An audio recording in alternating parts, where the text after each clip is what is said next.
My name doesn't matter anymore. Not really. What matters is what I saw, and what it cost me to see it. I'm an old man now, sitting in a house that creaks louder than my knees, and I've decided that tonight, before my hands shake too badly to hold this recorder steady, I'm going to tell the truth from beginning to end. No one believed me when I was young and strong and had every reason to lie about nothing. Maybe no one will believe me now either, but I've carried this weight across 4 decades of ocean crossings and empty rooms, and I refuse to let it die quietly with me. I was a sailor most of my life, cargo ships mostly, hauling steel and grain and machinery across water that didn't care whether you lived or died on top of it. I loved the sea, the way some men love a woman they know will hurt them eventually. It gave me storms that nearly split my ribs from fear. And it gave me sunsets so beautiful I forgot my own name watching them. I thought I understood the ocean. I thought there was nothing left in it that could surprise a man who had crossed it as many times as I had. I was wrong. There is an island out there. I want to say that plainly, right at the start, because everything else I tell you tonight will sound like the ramblings of a frightened old fool unless you understand this one fact first. The island is real. I saw it with my own eyes more times than I can count. Other men saw it too, though most of them convinced themselves later that they hadn't. It doesn't appear on any chart. It doesn't sit still long enough for any surveyor to mark it down, and whatever lives there, whatever comes and goes from its shores, does not want to be found. For years, men in dark cars sat outside this house, men who never said their names, who watched me buy groceries and walk my dog and sit on my porch in the evenings, as if waiting for me to do something they could arrest me for. I lost my job. I lost most of my friends. My own daughter stopped calling for almost 6 years because she couldn't stand watching what the newspapers did to my name. They called me a drunk. They called me a fraud. They called me more than once simply crazy. I was none of those things. I was a man who saw something he wasn't supposed to see and who made the mistake of trying to prove it. Tonight, I'm not trying to prove anything anymore. I'm too old and too tired to care whether you believe me. I only want it said, somewhere, by someone, before I'm gone. So let me take you back before the men in the cars, before the newspapers, before I understood what that island truly was. Let me take you back to the first night I saw it, on a black and quiet sea, when I was still young enough to believe the ocean held no secrets it hadn't already shown me. It was the spring of 1979.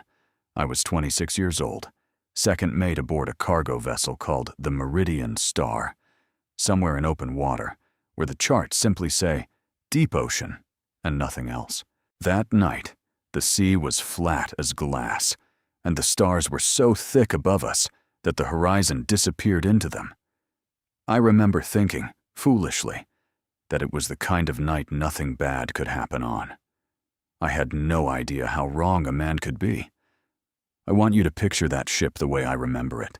Steel groaning softly under the weight of cargo, the smell of diesel and salt mixing in the warm night air, the low hum of engines that had become, over years at sea, as familiar to me as my own heartbeat. I was standing watch near the bow, alone, because the rest of the crew was below deck sleeping or playing cards under yellow light. I liked those quiet hours. They were mine. It was during one of those quiet hours that I first looked out toward the northwest horizon and saw something that should not have been there. At first, I thought it was a low bank of cloud, sitting strangely close to the water. But clouds don't have edges that sharp. Clouds don't sit motionless while everything else, the wind, the swell, the slow drift of the ship, continues to move around them. I stood there for a long moment, gripping the rail, watching a shape that looked, unmistakably, like land. Land where the chart in the wheelhouse said there was nothing but 4,000 meters of black water beneath the keel. I didn't say anything that first night.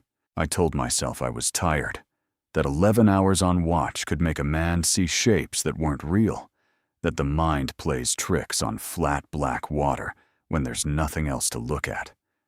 I went below when my watch ended and slept like a man with nothing on his conscience.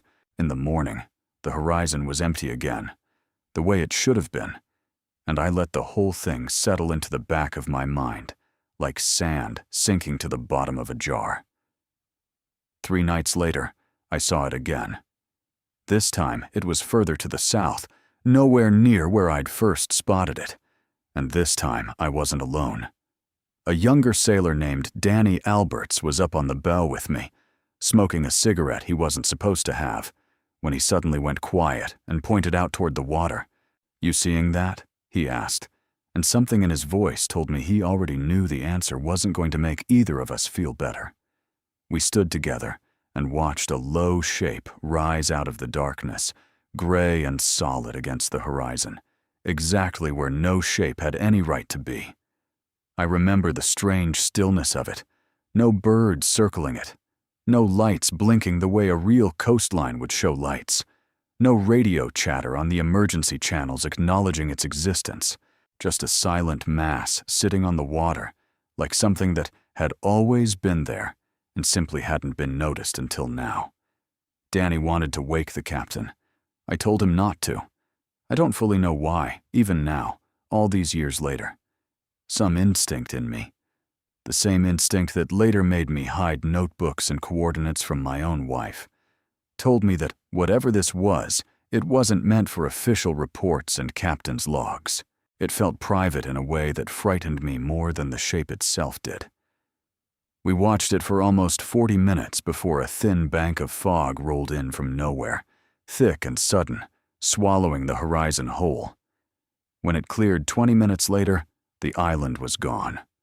Not receded into distance the way land does when a ship changes course. Simply gone, as if someone had reached out and erased it. I checked our compass, heading obsessively for the rest of that watch. It read normal. Nothing on the ship's instruments had so much as flickered. Only my own eyes, and Danny's, had witnessed something that left no trace anywhere a machine could record it. I remember thinking that if I told anyone else, they would either laugh at me or, worse, believe me and start asking questions I had no answers for. Over the following 2 years, aboard 3 different ships, in 3 different oceans, I saw it again. Each time in a different position on the horizon, each time under different weather, each time gone within the hour, swallowed by fog or darkness, or simply vanished between one glance and the next. I began, without meaning to, keeping a small notebook in my coat pocket. Dates, approximate coordinates, weather conditions, anyone else present. By the 3rd sighting, I had stopped telling anyone. Danny had transferred to another ship, and I never spoke to him again about what we'd seen that night, though I heard years later, secondhand, through another sailor, that he'd mentioned it once in a bar and been mocked so badly he never brought it up again. I understood completely. I had already decided that whatever this thing was, silence was safer than curiosity. I did not yet understand how wrong that belief would eventually prove to be, in the opposite direction I expected.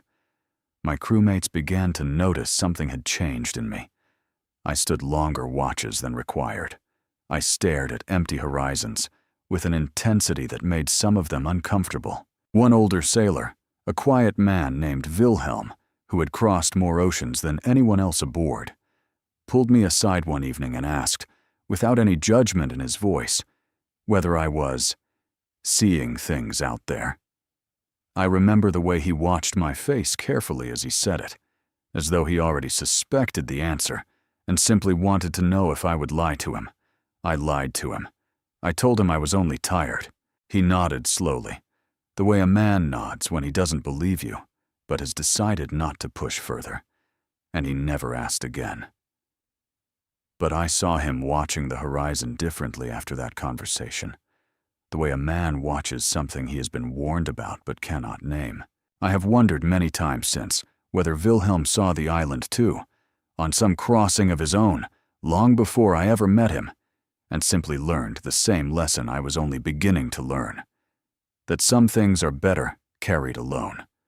By 1983, I had transferred ships 4 times, chasing better pay, and, if I'm honest with myself now, chasing the horizon itself, hoping and dreading in equal measure that I would see that gray shape again.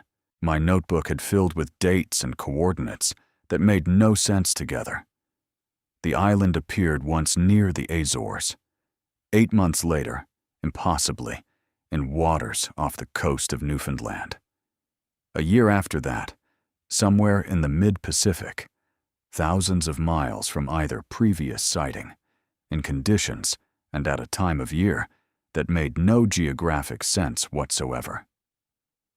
I began plotting the coordinates on an old chart I kept rolled inside a tube in my sea bag, a habit I never explained to anyone who might have found it.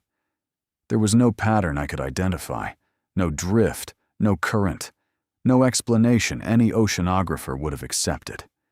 It was as if the island did not belong to any single ocean at all, as if it simply chose, for reasons I could not begin to understand, where and when it wished to be seen. I started asking careful questions in ports, in the quiet way a man asks about something he doesn't want anyone to know he's actually asking about. I bought drinks for old harbor men in Halifax, in Lisbon, in Auckland, steering conversations towards strange stories, unexplained sightings, things sailors sometimes whispered about, but never wrote down. Most of what I heard was nothing. Drunken exaggeration, ghost ships, sea monsters born from too much rum and too many lonely nights. But twice, in 2 different countries, separated by years, I heard fragments that made the hair on my arms rise. An old Portuguese fisherman, missing most of his teeth and half his hearing, told me through a translator about an island his grandfather had spoken of, one that didn't want to be found twice. A retired New Zealand trawler captain told me, with a strange flatness in his voice that suggested he'd told this story before and regretted it each time, about a night his instruments failed completely near an uncharted landmass that vanished before dawn. Neither man knew the other existed. Neither man knew about me. And yet their stories matched what I had seen, detail for detail, decades and oceans apart. I began to understand, slowly and with a growing dread, that I was not the only man this island had chosen to show itself to. That thought should have comforted me. Instead, it terrified me more than being alone ever had. If more than one sailor across more than one generation had seen the same impossible shape, in the same impossible way, then whatever this thing was, it wasn't a trick of my tired eyes. It was deliberate. It was patient. And it had been doing this for a very long time before I was ever born to witness it. My marriage began fraying during those years, though I didn't see it happening the way I should have. My wife, Marion, was a patient woman, more patient than I deserved. But even patience wears thin against a husband who disappears for months at sea and comes home distracted, filling notebooks he won't explain, staring out windows at nothing she can see. She asked me once, gently, sitting across the kitchen table with her hands wrapped around a cooling cup of coffee, what exactly it was that had changed in me since I'd started sailing the long routes. I told her it was only exhaustion. I have never forgiven myself for that lie, not because it was cruel, but because it was the first of many, and each one made the next easier. My daughter, Ellen, was only 7 then, too young to understand why her father sometimes stared past her at dinner as though listening for something the rest of the house couldn't hear. Children notice more than we credit them for, though. Years later, long after everything had fallen apart and come back together in its broken way, she told me she used to lie awake as a little girl, wondering what it was I was always looking for, out past the kitchen window, out past the edge of whatever she could see. I didn't have an answer for her then either. I'm not certain I have a complete one even now. By the time I made captain of my own vessel in 1986, I had seen the island 6 separate times, across 7 years, in 6 different oceans, with no discernible pattern connecting any of the sightings except the fog that always followed, and the instruments that always, without fail, went briefly and inexplicably haywire in its presence. I had learned to recognize the early signs the way a man learns to recognize an oncoming storm. A strange heaviness in the air, a silence where there should have been wind, a compass needle beginning to drift for no reason at all. I had also learned, by then, that trying to tell anyone what I knew accomplished nothing except making them look at me the way you look at a man standing too close to the edge of something. So I stopped trying to convince anyone.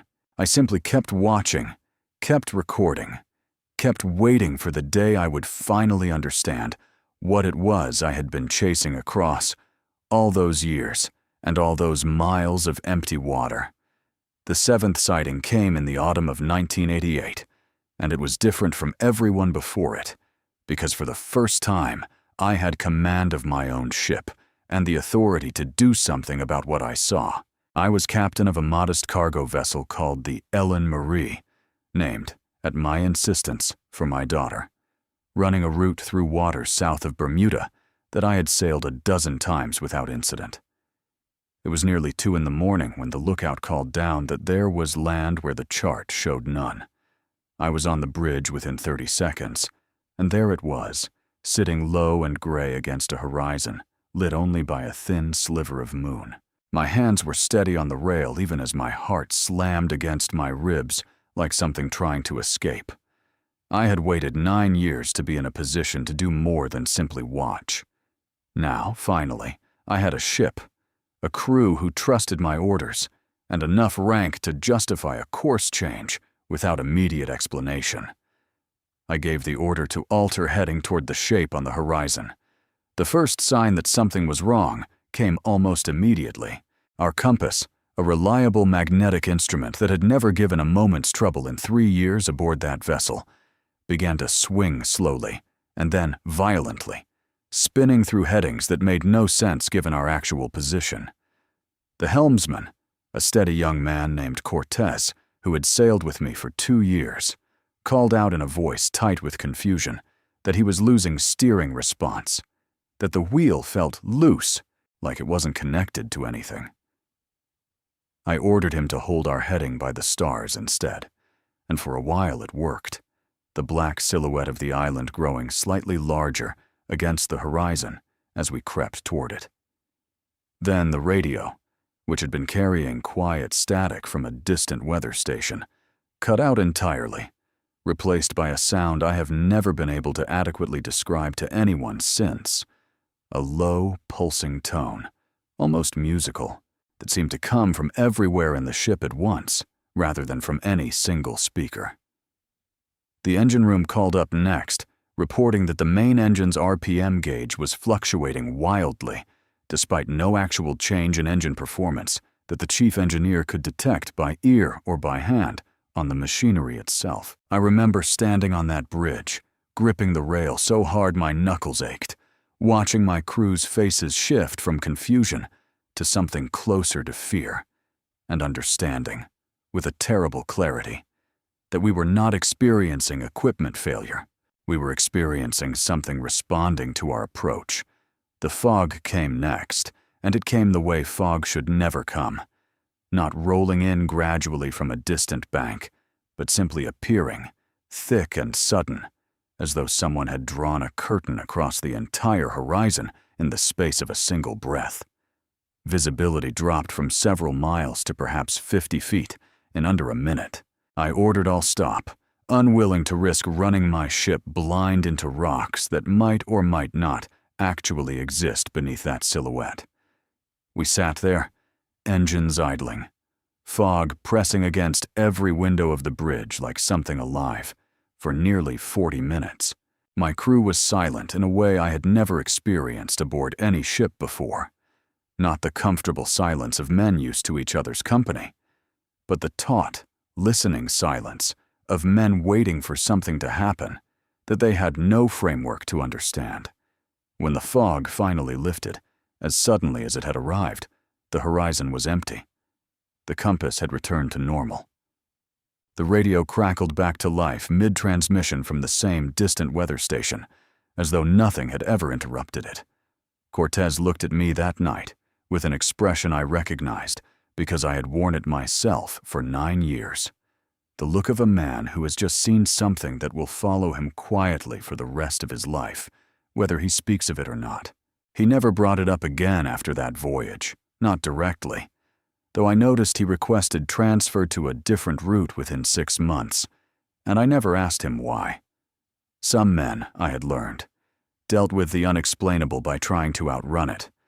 I understood that impulse completely. I simply lacked, for reasons I still don't fully understand about my own character, the ability to do the same. I wrote in my private log that night, in words I have reread many times since, that whatever guarded that island did not merely hide it. It actively defended it. It waited, patient as the tide itself, until anything approaching came close enough to matter, and only then did it act, with fog, with failing instruments, with a strange sound that seemed designed less to frighten than to disorient.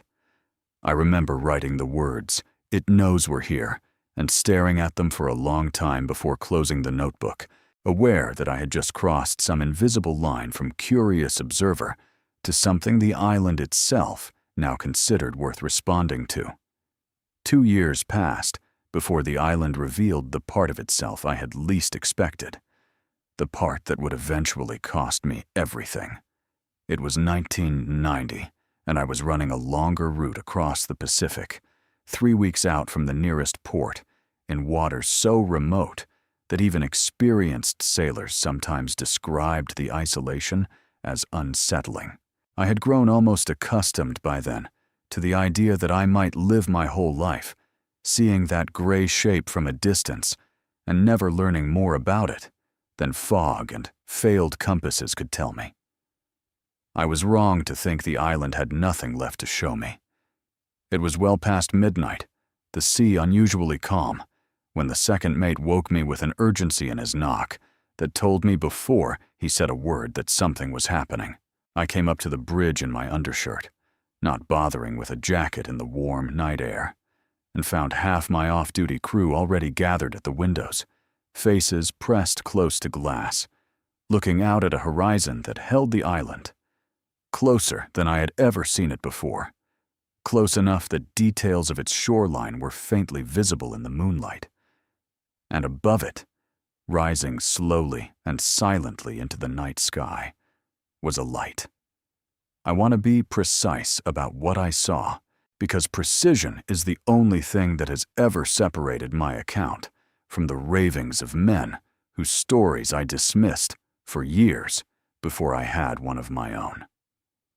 It was not a star. It was not an aircraft, not a satellite, not any phenomenon I had encountered in over a decade at sea. It was a solid, defined shape, roughly circular, glowing with a soft white-blue light that pulsed gently, like something breathing. It rose from somewhere on the island's surface without any sound, reaching us across the water. No engine roar, no rush of displaced air, nothing but silence and that impossible, patient ascent. My crew stood frozen at the windows. No one spoke. I remember the particular quality of that silence, thick enough that I could hear my own pulse in my ears, thick enough that when someone finally did speak, a young deckhand named Torres, his voice barely above a whisper, the words seemed to shatter something fragile in the air around us. "What is that?" he said, not really a question, more a statement of disbelief, needing to be spoken aloud to feel real. The light climbed for perhaps 90 seconds, gaining altitude at a rate that defied every physical law I understood about flight, before simply stopping, hovering motionless against the stars. And then, in an instant that left no trail, no sound, No trace of deceleration. It was simply gone, not flown away, not faded into distance. Gone, the way a candle flame disappears the moment you pinch it out. I ran for the camera I kept in the chart room, an old but reliable model I had used for years to document weather patterns and equipment for insurance purposes. My hands were shaking so badly, I nearly dropped it twice climbing back to the bridge. The island was still visible, another light, smaller, dimmer, beginning to rise from a different point along its shore. I raised the camera, steadied myself against the window frame, and took as many photographs as the light would allow me, before it too vanished. When we developed those photographs 3 weeks later in port, every single frame was ruined. Not blank.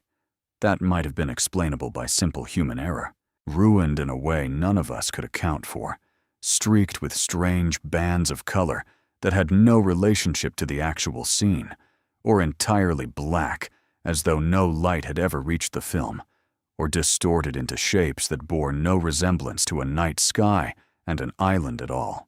The Photoshop technician, an older man who had developed film for 40 years, told me flatly that he had never seen anything like it, and that whatever had happened to that roll, it wasn't a processing error on his end. I kept those ruined photographs anyway, tucked into an envelope that traveled with me for years afterward, evidence of nothing except my own certainty that something real had happened, that my crew and I had stood together and witnessed lights rising from an island that officially did not exist, on a night the ocean had chosen, for reasons I still cannot explain, to let us see just a little more than it usually allowed. The years after that sighting were the hardest of my marriage, and I bear the greater share of the blame for that, even now. Looking back with whatever wisdom age has managed to give me, I became a man consumed by a mystery that offered no answers, only more questions, and I let that obsession seep into every part of my life, the way salt water seeps into wood, left too long in the hold. I stopped talking to Marion about anything real. I filled notebooks she wasn't allowed to see. I requested longer routes, more remote crossings, chasing a shoreline that seemed to appear only when I had stopped expecting it. Marion confronted me in the spring of 1992, in a conversation I have replayed in my mind more times than I can count. She sat me down at the kitchen table, the same table where she had once gently asked what had changed in me. And this time, there was no gentleness left in her voice, only exhaustion and a kind of grief that comes from loving someone who has quietly stopped being fully present. "You're not here anymore," she told me. "You haven't been here in years. I don't know what you're looking for out there, but I know it isn't us." I didn't tell her the truth that night either. I told her it was stress, the pressures of command, the isolation of long voyages wearing on a man's mind. I watched something close in her expression as I said it. Not anger, which I might have understood, but a quiet, final kind of disappointment, the look of a woman filing away one more lie to add to a collection she had been keeping, perhaps for longer than I wanted to admit. We stayed married for another 4 years after that conversation, but I think, if I'm honest, that was the night our marriage actually ended, long before the paperwork made it official. My superiors at the shipping company had begun to notice as well. Twice I was called into an office in Baltimore and asked, with careful professional concern, about unexplained course deviations logged during 2 of my voyages. I gave vague answers about weather avoidance and equipment testing, answers that satisfied no one but were accepted, because my safety record otherwise remained clean and my cargo always arrived on time. But I saw the way certain colleagues began speaking more quietly when I entered a room, the way invitations to social gatherings grew less frequent, the way my reputation as a solid, reliable captain began, slowly, to acquire an asterisk that no one spoke aloud, but everyone seemed to understand. Ellen, my daughter, was a teenager by then, old enough to sense the tension in our house, even when neither Marion nor I spoke a word of explanation to her. I remember one evening finding her sitting on the porch steps alone. And when I asked what was wrong, she looked up at me with an expression far older than her 14 years and asked simply, "Dad, is it true you think you saw something out there? The kids at school say Mr. Alberts told everyone." Danny Alberts, my old shipmate from that first sighting, had apparently told the story once, drunk, at a gathering years earlier, and it had traveled, as such stories do, transforming along the way into something cruel and mocking by the time it reached my own daughter's ears at school. I remember the particular helplessness of that moment, sitting beside her on those porch steps, wanting desperately to tell her the truth. That yes, I had seen something, that it was real, that I wasn't losing my mind, and knowing that whatever I said would only make her life harder among children who had already decided her father was a source of embarrassment. I told her, instead, that grown men sometimes tell tall tales at sea, and that she shouldn't worry about what other children said. I have never forgiven myself for choosing her comfort over her trust that night, even though at the time it felt like the only kind thing I could do. I continued sailing the long, remote routes whenever I could arrange them, and I continued seeing the island, though less frequently now, perhaps once every 18 months, always briefly, always followed by the same fog, the same failing instruments, the same silent departure before I could gather anything resembling proof. I began to wonder, during the loneliest of those years, whether the island was somehow responding to my own persistence, granting me just enough to keep me chasing without ever giving me enough to actually prove anything to anyone else. By 1994, Marion and I separated. It was not a bitter separation. We were both too tired for bitterness by then. But it was final. And it was, in its quiet way, one of the greatest regrets of my life. She kept the house. Ellen split her time between us, though I could see even then that something had shifted permanently in how she looked at me, a caution that hadn't existed when she was small, before the whispers, before the porch steps conversation neither of us ever fully recovered from. I moved into a small rented house near the harbor, close enough to smell salt air from my own front porch, and I told myself that this was simply the cost some men pay for chasing truths other men are too comfortable to pursue. I believed, foolishly, that the worst of what this obsession would cost me had already been paid. I had no idea, sitting on that harbor porch in the autumn of 1994, that the truly difficult chapter of my life had not yet even begun. In the autumn of 1997, at the age of 44, I finally captured the proof that would change everything. I want to describe that night carefully, because I have told this part of the story so many times, to so many disbelieving faces, that I sometimes fear I've worn the memory smooth, like a stone handled too often. But I remember the essential details as clearly as if they happened last week.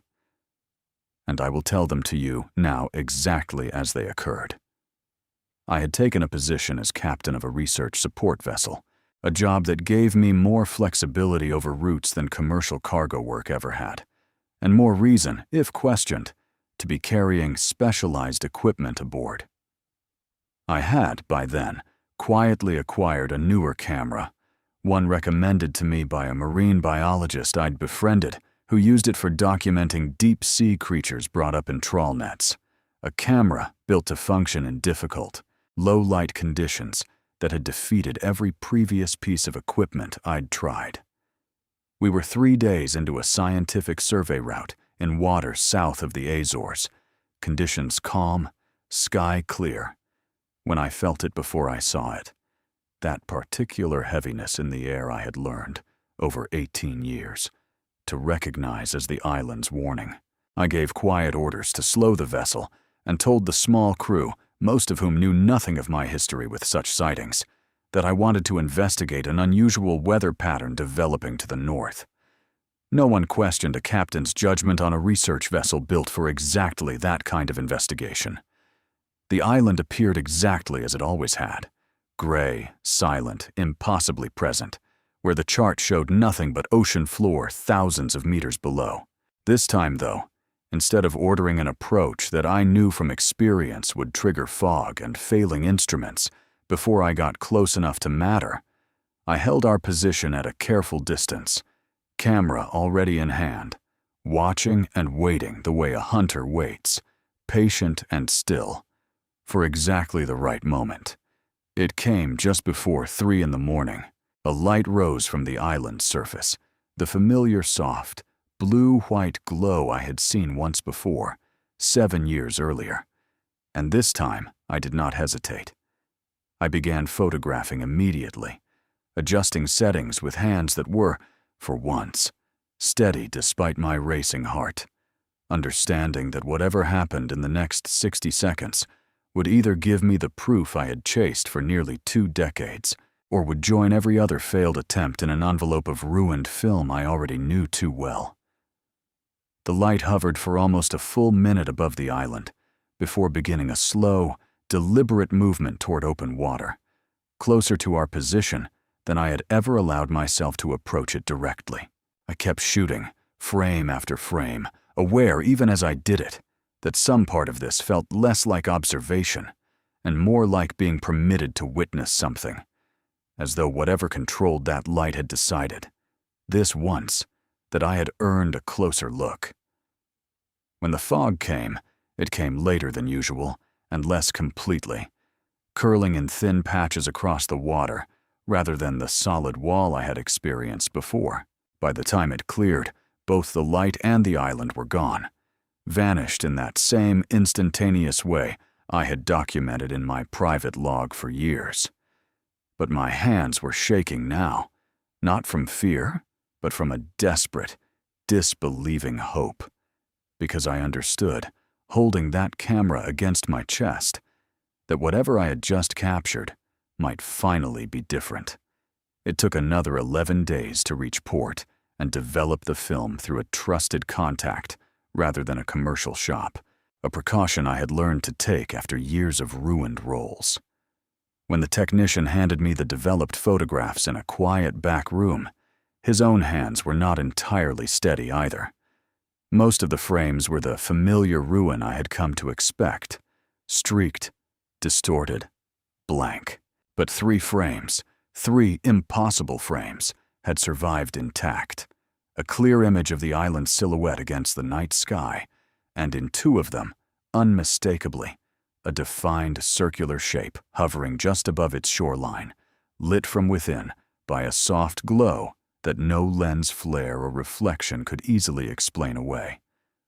I stood in that dim room holding 3 photographs that represented 18 years of my life, and I felt, for one brief and foolish moment, something like relief. I believed, standing there, that the hardest part of my journey had finally ended, that proof would bring understanding, that understanding would bring, at last, some kind of peace.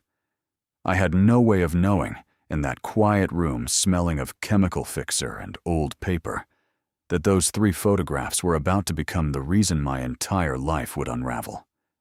I made the mistake, in the winter of 1998, of showing those photographs to the wrong people. I want to be honest about my own choices here, because it would be easy, looking back, to paint myself only as a victim of forces beyond my understanding, when in truth, I made decisions that invited consequences I should have anticipated more carefully. I contacted a small independent researcher, a woman named Dr. Patricia Hendricks, who had written articles for years about unexplained maritime phenomena, and I sent her copies of the photographs along with my full account, hoping, foolishly, that a credentialed scientist might lend legitimacy to what I had spent 2 decades documenting alone. She called me within a week, her voice carrying an excitement that should have warned me rather than reassured me. She wanted to publish an article. She wanted to interview me on record. She wanted, she said, to finally give this story the attention it deserved. I agreed, hungry after so many silent years for exactly that attention, not understanding that visibility, in matters like this, is not always the gift it appears to be. The article appeared in a small maritime research journal 3 months later, and for about 2 weeks, nothing happened at all. I remember almost being disappointed by the silence, having expected either vindication or ridicule, and receiving, instead, only quiet. Then the first car appeared outside my rented house near the harbor, a dark sedan, parked across the street, occupied by a man in a plain gray suit who did nothing but sit and watch my front door for 6 hours before driving away. I told myself it was nothing. Coincidence. A man waiting for someone else entirely, but the car returned the next day, and the day after that, sometimes with a different man behind the wheel, always dressed the same forgettable way, always simply watching, never approaching, never explaining. I began, for the first time in my life, to feel genuinely afraid in my own home, a fear entirely separate from anything the island itself had ever made me feel on open water. The direct approach came 2 weeks after the cars first appeared. I was walking back from the harbor market when a man fell into step beside me, unhurried, dressed in the same forgettable gray as the men in the cars, and told me, in a voice utterly without malice or heat, that I should consider how much I valued my current quality of life. He mentioned my daughter by name. He mentioned Marion's address, though we had been separated for years by then. He mentioned, with a specificity that turned my blood cold, the exact make and model of car Ellen had recently started driving to her college classes. I said nothing in response. I couldn't. My throat had simply closed around any words I might have offered. He nodded once, as though my silence confirmed something he'd expected, and walked away without another word, leaving me standing on that familiar harbor street, feeling, for the first time in my entire life, that I had wandered into something far larger and far more dangerous than a mysterious island and its strange lights. Dr. Hendricks stopped returning my calls within a month of that encounter. When I finally reached her, months later, her voice had changed entirely. Clipped, professional, distant, in a way that told me everything before she said a single word of explanation. She told me she had reconsidered the article, that further review had raised serious questions about the photograph's authenticity, that she could no longer, in good conscience, stand behind the piece she had once been so eager to publish. I asked her directly whether someone had contacted her. The silence on the line lasted long enough that I understood the answer without her ever having to say it aloud. The photographs themselves disappeared from the safety deposit box where I had stored the negatives sometime in early 1999. The bank had no explanation. Their records showed no unauthorized access, no broken lock, nothing except an empty box where 3 irreplaceable images of impossible lights had once rested. I remember standing in that small, windowless room at the bank, staring at the empty metal box, understanding with a sinking, hollow certainty that whoever had taken them possessed resources and access far beyond anything an ordinary thief could have managed. I still had copies, thankfully. Prints I'd made for myself before ever contacting Dr. Hendricks, tucked away in a location I told no one, not even my own daughter. But the original negatives, the strongest evidence I would ever possess, were gone, and with them went whatever small chance I'd had of forcing the world to take my story seriously through evidence alone. From that point forward, all I would ever have again was my own voice, my own memory, and my own stubborn refusal to stop telling the truth, whatever it continued to cost me. The years that followed were the loneliest of my life, and I want to describe them honestly rather than dramatically, because the truth of being disbelieved is rarely dramatic in the moment. It is simply exhausting, day after day, in ways that wear a person down slowly rather than all at once. Word of the photographs and their mysterious disappearance, and my increasingly desperate attempts to convince anyone who would listen, spread through the small maritime community I had spent my whole career inside. I stopped being invited to the gatherings I once attended without a second thought. I stopped being recommended for command positions I would once have easily secured. A local newspaper ran a short, mocking piece in the year 2000, calling me the captain who cried alien, a phrase that followed me for years afterward, repeated at bars and dock offices by men who had never met me but had certainly heard the joke. I remember reading that article alone in my small house, feeling something inside me that was not quite anger and not quite grief, but some exhausted combination of both, understanding that whatever credibility I had built across a quarter-century at sea had been reduced, in a few dismissive paragraphs, to a punchline. Ellen, by then in her mid-20s, and building a career of her own, asked me directly one evening over a rare dinner together whether I might simply consider, for her sake and for my own peace, letting the whole matter go. She wasn't cruel about it. She never was. Not once, throughout everything.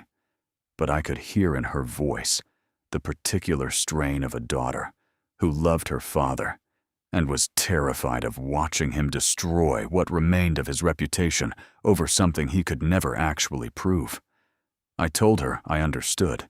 I did not tell her that letting it go had never once, not for a single day across 20 years, felt like something I was capable of choosing. I lost my captain's position formally in 2002, not through any single dramatic incident, but through the slow accumulation of doubt among the people who assigned commands. Doubt about my judgment, about my reliability, about whether a man so publicly associated with such an outlandish claim could be trusted with valuable cargo and a crew's safety. I took smaller jobs after that, harbor work, maintenance contracts, the kind of work that asked nothing of a man's credibility, because it required no one to trust his judgment about anything beyond the task directly in front of him. I lived largely alone during those years, in a house that grew quieter with each passing season, filled with notebooks and photographs that no one but myself ever looked at anymore. I would sit on my porch some evenings and think about the island, about the lights rising silently into darkness, about all the men across all the years. Danny Alberts, Wilhelm, Cortez, Torres, the old Portuguese fisherman, the New Zealand trawler captain I'd once bought a drink for, who had seen fragments of the same impossible truth and chosen, each of them, the safer path of silence. I understood their silence completely by then. I simply could not, for reasons that remain mysterious even to myself, choose it for my own life. Perhaps it was pride. Perhaps it was something closer to duty, a sense that someone needed to keep the account alive even if no one believed it, so that it existed somewhere beyond my own fading memory. Perhaps it was simply stubbornness, the same trait that had once made me a reliable and steady captain, curdled over the years into something that cost me everything a comfortable life requires. Marion passed away in 2011, and I attended her funeral standing quietly at the back, aware that many of the people gathered there considered me, at best, a sad footnote to her life, rather than someone who had once loved her completely, in whatever flawed and distracted way I had managed.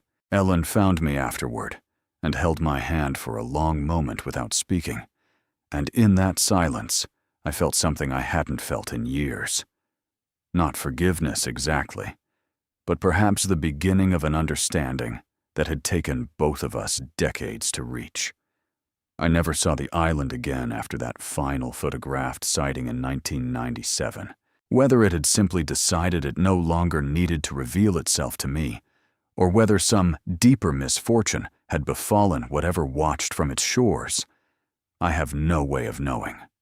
I only know that I spent the remaining years of my working life waiting, watching every horizon out of old habit, and finding only ordinary water, ordinary weather, ordinary emptiness, where extraordinary things had once, unmistakably, appeared.